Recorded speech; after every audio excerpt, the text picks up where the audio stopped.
I chose.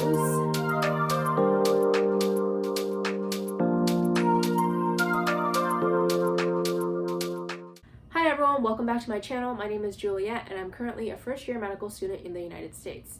In this video, I will be revealing all the schools that I applied to. I will also be revealing the schools that I received interviews at, all the acceptances that I got, and of course the rejections, as well as the school that I ended up choosing to attend. I applied to 30 medical schools, which is actually on the bigger side. Everyone that I knew that I did apply to medical school applied anywhere from like 10 to 20 schools. I applied to 30 because I wanted to increase my chances as much as I could in this application cycle. And when I was making the school list, I was able to find 30 schools that I was within the range of and kind of fit their mission statement, which is why I ended up applying to 30 schools. Yes, it is also very expensive, so keep in mind that when you are applying that you are going to have to prepare financially. I was very fortunate to be part of the fee assistance program, which basically covered the first 20 schools for primary applications and then covered all my secondary application fees, so I got a fee waiver for that. So just keep in mind the first application that you send out for your primary application is $170, and then every school that you add after that is $39. And after you're done with your primary applications, the secondary applications cost anywhere from like $100 to $200 in addition to the primary application fee. So it does add up very quick. And I think if I wasn't a part of the program, I would have spent close to $2,000 to $3,000, anywhere between that range. So this program really helped me out and allowed me to apply to this many schools. Now going straight into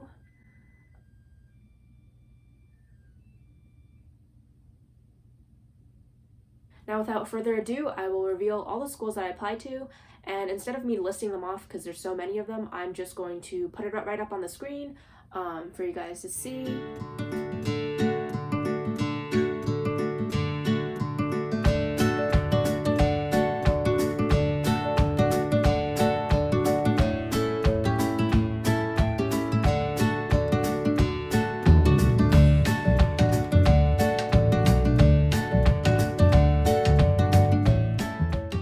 As you can see from my school list, I applied all over. I made sure that I included all my state schools, which was from New Jersey. I think one of the most important factors when applying to medical school is making a school list and making sure that you're applying to the right schools, because you don't want to waste any money, especially because the application process is so expensive. You want to make sure that all the schools that you are applying to, you actually have a chance of getting into. And this comes down to the location of the school, the mission statement of the school, and basically your overall fit as a student to the school itself. I will be actually coming out with a whole video describing how I came up with this school list, because I think it's really, really important, and it's actually one of the main reasons why I think I had such a successful application process. So all 30 of those schools that I just showed are actually my original school list that I made based on where I thought that I would have a chance at. I actually applied to I think 2 to 3 more schools later on in the cycle because I was freaking out that I wasn't getting any interviews and hearing about other students getting interviews. So I applied to a new school in Texas, I think. Johns Hopkins, just because, I didn't really expect to get in or hear anything from them, but I was like, why not? Just gonna send it. And then I think there's one other school, I don't even remember. In hindsight, I don't think I should have applied to those 3 schools because I wasted more money and time. So now going into my interviews. I got 4 interviews. The first one was at Rutgers, Robert Wood Johnson Medical School. There's 2 Rutgers, so Robert Wood Johnson was the one that I got the interview at. The second one was Penn State College of Medicine, and the third one was University of Vermont, and my 4th one was Medical College of Wisconsin. So I got these interviews. I think the first one I got was in August, and then they trickled in September, and I think the last one I got in October. So I scheduled most of these interviews as soon as possible.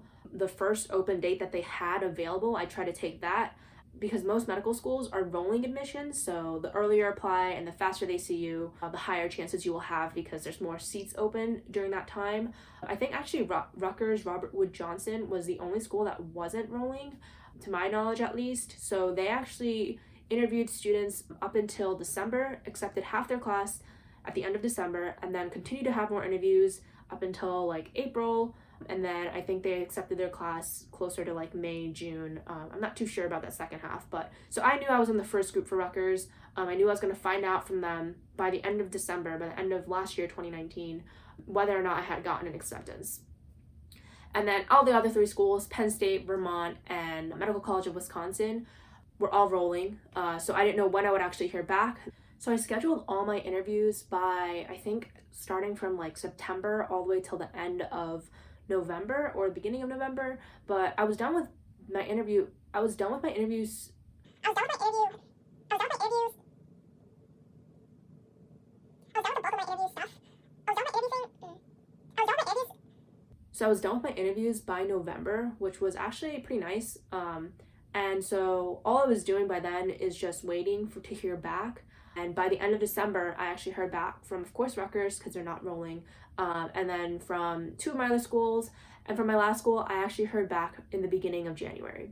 So by January 2020, I knew which schools I had gotten accepted into, and so by January 2020, I knew all the schools I had acceptances to. So by January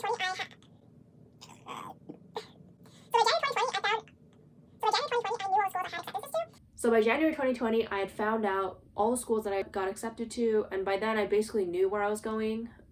So from January up until like I think mid-April, whenever AMC requires you to put in online where you plan to enroll, that was just the time that I kind of just hung out, and I was really thinking about where I wanted to go to med school, but I already kind of knew since interviews.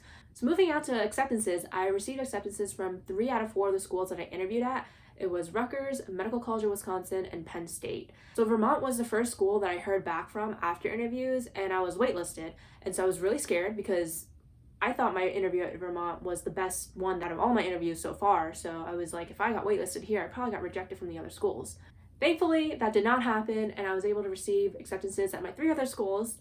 During this time, I was incredibly excited and super fortunate, and I actually didn't believe that I had gotten into any medical school at this point. I was still like trying to process it for, I think, not even weeks, probably months, until I was like, oh, I actually got in. So now for the big reveal of where I chose to go to medical school. I chose to go to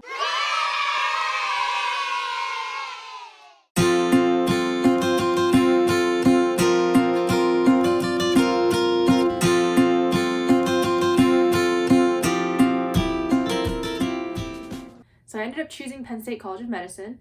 And the main reason I chose the school was because of how I felt on interview day. And I think that's really important when you actually visit the school and you get to experience the vibes, the people, the area, the location, and mainly see if you actually fit into the school, especially with the people. That was really important to me. I know earlier I mentioned that I thought I did my best interview at Vermont, and I still think that's true, but at Penn State, my interview day was amazing. Even though I didn't think that I nailed every single interview, I felt as if I like fit in. Everyone that I met when I was at the hospital just seemed really kind and open, and I could really see myself there. The interview day really made me fall in love with the school, especially with the people. I think interview day is really important because it gives you a glimpse as to who you'll be working with in the future, who you'll be around spending all your time with, and it'll also kind of give you a sense of whether or not you will be able to be happy here. And so that's what I really felt with Penn State. So Penn State was actually the last school out of all the schools that I interviewed at to give me a decision. Rutgers was the first one who responded, and I got an acceptance, and I cried on the phone at work because I didn't believe that it was true. And then my second acceptance was the Medical College of Wisconsin, and then my third one was Penn State. And obviously I mentioned earlier, Vermont was my first waitlist and my first response from all my interviews. So in the beginning of this year, in January, I knew where I was going. So Penn State was where I chose because that's where I saw myself the happiest. And that was very important to me because this is going to be where I spend the next 4 years of my life. And it's also going to be one of the most stressful times in my life. So I'm extremely excited to be here. I'm in Hershey, PA right now. So I'm currently doing orientation week right now. And despite the fact that we can't meet in person, all the things are on Zoom meeting. It's still been really exciting. I'm able to see everyone's faces on Zoom, meet all the doctors and professors and everyone who's going to be working with us. So for my future videos, I know I mentioned earlier that I wanted to do a detailed video on how I made my school list when I applied to medical school. But now that I think about it, I feel like I can also do a video on interview tips. So if you'd like to see either of those videos or both of those videos, please comment down below, like and subscribe, and thank you so much for watching.